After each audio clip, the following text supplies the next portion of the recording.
आदित्यनाथ के कठमुल्ला वाले बयान पर सियासी संग्राम छिड़ गया है। उर्दू भाषा को लेकर एसपी के बाद अब ओवैसी ने बीजेपी पर पलटवार किया। रिपोर्ट में देखिए।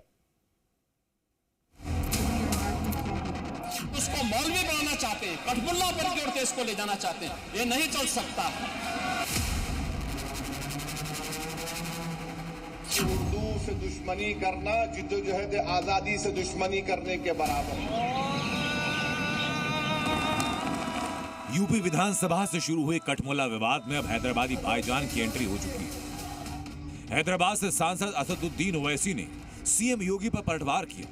एआईएमआईएम की 67वीं रिवाइवल एनिवर्सरी पर एक कार्यक्रम में ओवैसी ने सीएम योगी के कठमुल्ला वाले बयान पर जमकर निशाना साधा।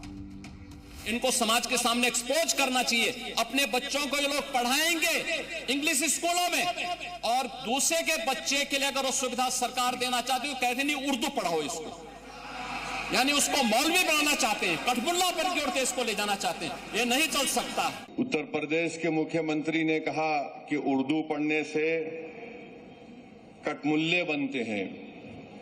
अब उत्तर प्रदेश के मुख्यमंत्री के जो बुजुर्ग थे या जिस आइडियोलॉजी से वो आती हैं, उनके किसी भी शख्स ने इस मुल्क की आजादी में हिस्सा नहीं लिया। ये उत्तर प्रदेश के मुख्यमंत्री को ये भी नहीं मालूम कि उर्दू उत्तर प्रदेश की तहजीब का हिस्सा है। ये उत्तर प्रदेश और आरएसएस बीजेपी के लोगों को नहीं मालूम कि उर्दू को कॉन्स्टिट्यूशन का प्रोटेक्शन है, आइन की हिफाजत उसको मिलती है दीगर जबानों की तरह।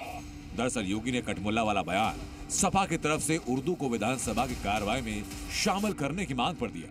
अंग्रेजी करें तो उर्दू भी कर दीजिए। उर्दू क्यों नहीं करते? उर्दू भी तो भाषा है। उर्दू को नहीं करेंगे, अंग्रेजी करेंगे। मगर योगी के कठमुल्ला कहने के करीब 10 दिनों के बाद असदुद्दीन ओवैसी इस विवाद को हवा देने उतरे। भोजपुरी में न बोले, उर्दू में न बोले, इसका अंग्रेजी का मंडी में न बोले, और उर्दू क्या वकालत कर रहे हैं। एक बड़ी विचित्र बात है। बीजेपी इस देश को, इस वतन को एक जबान, एक मजहब, एक आइडियोलॉजी और एक लीडर के तहत बनाना चाहती है। भारत में हजारों मजहब हैं, कई जबानें हैं, कई हजारों तहजीबें हैं, तभी जाकर भारत बनता है। इसीलिए फराग गोरखपुरी ने कहा थे, अक़वाम आलम का लफ्ज इस्तेमाल किया था। अब इनको समझ में आया नहीं आया नहीं मालूम, मगर हमारा काम यह है कि इनको समझाना और इनको बताना कि उर्दू से दुश्मनी करना जिद्दोजहद आजादी से दुश्मनी करने के बराबर है। सिर्फ योगी नहीं बल्कि विश्व हिंदू परिषद के कार्यक्रम में जस्टिस शेखर यादव ने कठमुल्ला शब्द का इस्तेमाल पहले अपने भाषण में किया था। जो कठमुल्ला है जिसे कह लीजिए आप, शब्द गलत है, लेकिन कहने में बुरे से नहीं है, क्योंकि वो देश के लिए घातक है। मामला सुप्रीम कोर्ट तक पहुंचा। ये मामला अभी भी सर्वोच्च अदालत में है।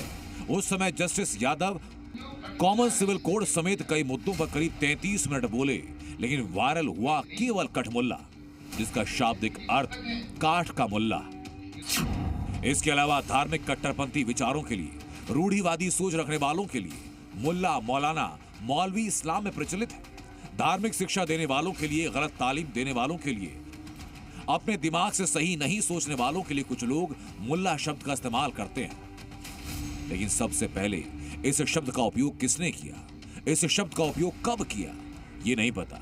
लेकिन अब ये हिंदी का प्रचलित शब्द है। कुछ लोगों ने अपने हिसाब से शब्द की डेफिनेशन तय की, जिसकी वजह से एक बार फिर कठमुल्ला पर हंगामा है। कठमुल्ला पर की ओर देश को ले जाना चाहते हैं। उर्दू पढ़ना कठमुल्लाओं की तरह मौलाना बनाना की बात है। ब्यूरो रिपोर्ट, जी मीडिया।